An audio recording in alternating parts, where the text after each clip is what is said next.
The government's Rwanda bill to send UK asylum seekers to be processed in Africa has finally been approved by Parliament after 2 years of legal battles and political wrangling. So how soon is a plane bound for Kigali likely to take off? Let's just say the engines on the government's planes will be staying silent tomorrow.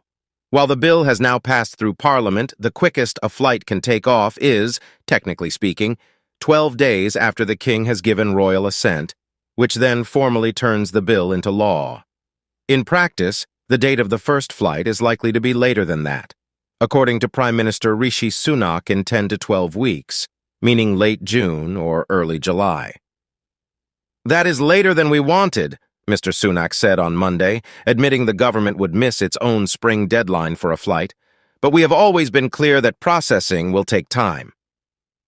52,000 people.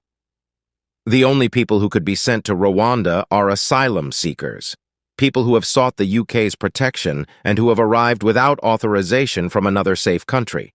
That essentially means people who have taken a dinghy to cross the English Channel. It's worth stressing that this is before the government has decided whether they are genuine refugees or not. The plan is to have the legal claim for protection dealt with in Rwanda. There are 52,000 people in this pool. They are currently in Home Office-funded accommodation and are not allowed to get a job, having not yet had their case heard to be either removed from the UK or get protection and a new life away from their homeland, and the government is unlikely to put them all on a plane anytime soon. It would take more than 3 years to remove them all, even if the Home Office hits a high of 15,000 forced deportations a year, which was last seen in 2012. That number collapsed after departmental cuts and Brexit, although it has now reached 5,000 a year again. The quickest someone could go from being picked up in the English Channel to Rwanda's tropical heat is around 2 weeks. Once officials select a migrant who fits the government's criteria, they are given at least 7 days' notice that they might be put on a flight. After that, officials can tell them they will be on a plane 5 days later. Migrants will appeal.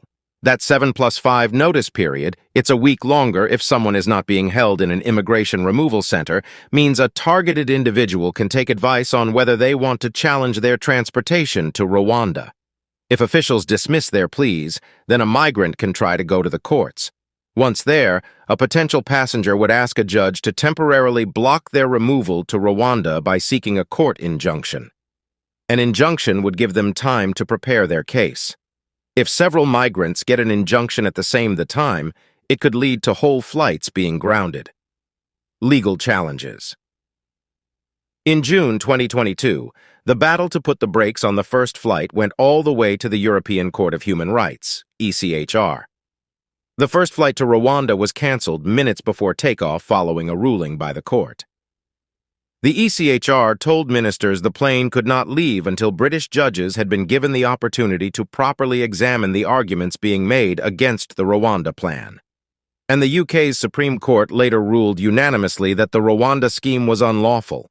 Migrants will face a really tough challenge in the courts because the new Rwanda legislation tells judges to ignore a range of human rights safeguards baked into the UK's complicated constitution.